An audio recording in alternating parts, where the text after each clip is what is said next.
विधानसभेचा उपाध्यक्ष विरोधी पक्षाचा असावा ही परंपरा मागील काळात खंडित झाली होती।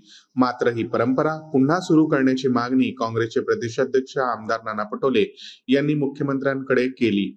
महाराष्ट्राच्या संसदीय परंपरेनुसार विधानसभेचे अध्यक्ष व विधान परिषदेचे सभापती यांची निवड अविरोध व्हावी असेही त्यांनी सांगितले। या मागणीवर मुख्यमंत्री फडणवीस यांनी सकारात्मक प्रतिसाद दिला आहे।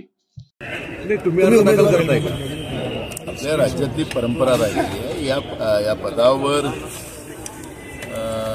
सत्ता पक्षाचाच जवळपास हे असतो वरचष्मा, आणि त्याच्यामुळे महाराष्ट्रामध्ये विधानसभा अध्यक्ष असेल की विधान परिषदेचे सभापती असतील याची बिनविरोध निवडीची एक परंपरा राहिलेली आहे आणि ती परंपरा आम्ही पूर्ण करतो आहे। पण मधात झालेली एक खंडित परंपरा जी आहे ही विरोधकांचं विधानसभा उपाध्यक्ष हा असावा, ही मधल्या काळात जी परंपरा खंडित झालेली आहे ती खंडित परंपरा पुन्हा महाराष्ट्रामध्ये सुरू व्हावी अशी भूमिका मुख्यमंत्र्यांच्या समोर आम्ही मांडलेली आणि त्यांनी आम्हाला सकारात्मक उत्तर दिलेलं आहे। विरोधी पक्षनेत्याची सुद्धा परंपरा ते होणारच, ते खरं तर माननीय विधानसभा अध्यक्षांची ती जबाबदारी आहे आणि त्याप्रमाणे दोन्ही सभागृह चालवायचे, म्हणजे सभागृह चालायचं असेल आणि विरोधी पक्ष नेता नसेल तर ही काही व्यवस्था होऊ शकत नाही। हा शाहू फुले आंबेडकरांचा महाराष्ट्र आहे आणि या महाराष्ट्रामध्ये